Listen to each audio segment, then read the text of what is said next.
Dubai में रहेली राजेश भैया हंसी हंसी पूछेले हो दीदी काले बुआ की तूने गाता बाबू के मुड़निया में हो दीदी काले बुआ की तूने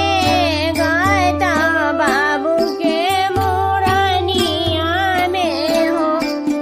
अंगना में खड़ा अपन फुआ हंसी हंसी बोलेली हो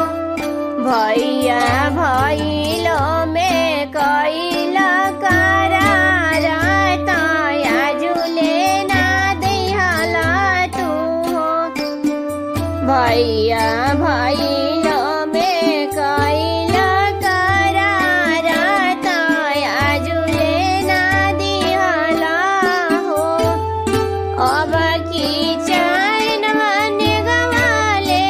वो तो वही फड़वारो कभी हो अब की चैन मन गवाले वो तो वही फड़वारो कभी हो घर में से निकले लिया अपना भाभी मुँह चमकावेली हो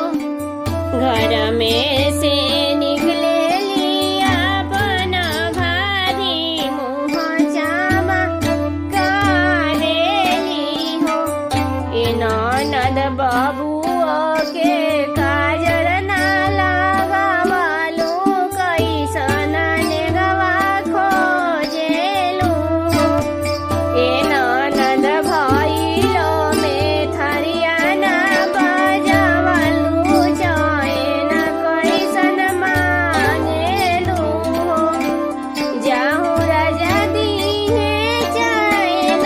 मानई हर रूसी जाई हो जाहू राजा दीहे चैन मानई हर रूसी जाई हो ए ननद केहू के मनौले नाही आई बिचैन हो जानी मांगहू हो